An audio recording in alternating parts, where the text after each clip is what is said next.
The dawn of January 15, 1947, broke cold and bright over Los Angeles. A young mother, Betty Bersinger, strolled with her 3-year-old daughter, the child's laughter echoing in the crisp air. Their path led them along Norton Avenue, a quiet residential street. Suddenly, Bersinger stopped, her breath catching in her throat. Something lay in the vacant lot, something that was, undeniably, horrifically, a human body. Bersinger's scream pierced the morning quiet. The body lay severed at the waist, its stark whiteness a jarring contrast against the green grass. It was posed, arms arched above the head, legs spread. The woman's face was obscured, hidden by what appeared to be a grotesque grin carved from ear to ear. Panic seized Bersinger. She scooped up her daughter and ran, desperate to reach the safety of a neighbor's home. The police arrived to find a scene that shocked even the most hardened officers. The body, they soon determined, was that of a young woman, later identified as 22-year-old Elizabeth Short. The brutality of the murder, the chilling precision of the cuts, sent a wave of fear through the city. Los Angeles, the city of dreams, had become the stage for a nightmare.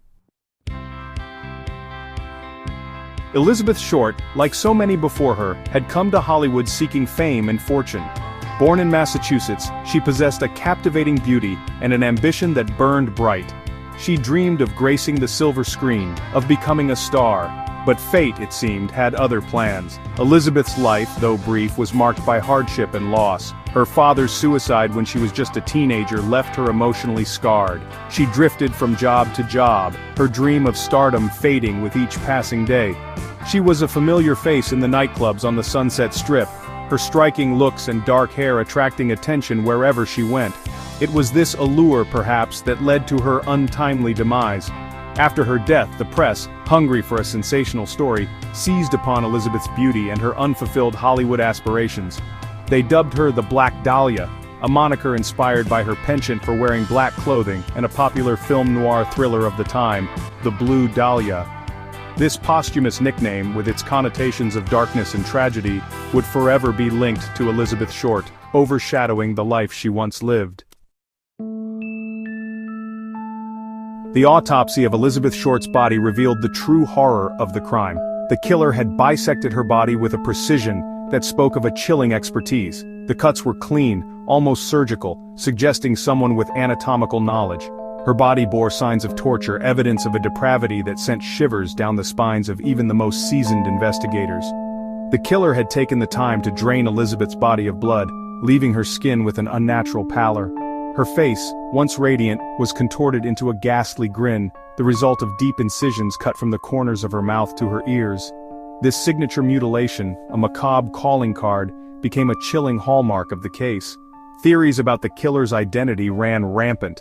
Was it a scorned lover, a jealous rival, or someone far more sinister, someone who took a perverse pleasure in inflicting pain and suffering? The surgical precision of the cuts led some to believe the killer was a doctor, a butcher, or perhaps even a mortician, someone accustomed to the intricacies of the human body. The LAPD launched a massive investigation, the largest in the city's history up to that point. Hundreds of officers worked tirelessly, chasing down every lead, every whisper.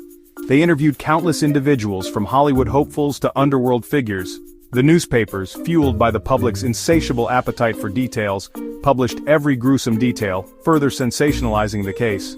Adding to the mystery were a series of cryptic letters sent to the police and local newspapers. The writer, claiming to be the Black Dahlia killer, taunted the authorities, providing details of the crime only the killer could know. Despite their best efforts, the police were never able to authenticate the letters or uncover the identity of the sender. Suspects emerged, some more credible than others, but each lead ultimately turned into a dead end. The investigation became a tangled web of false confessions, dead-end leads, and wild speculation. The Black Dahlia case, once a beacon of hope for a swift resolution, slowly faded into the annals of unsolved crimes, leaving behind a legacy of unanswered questions and a city forever haunted by the specter of the Black Dahlia.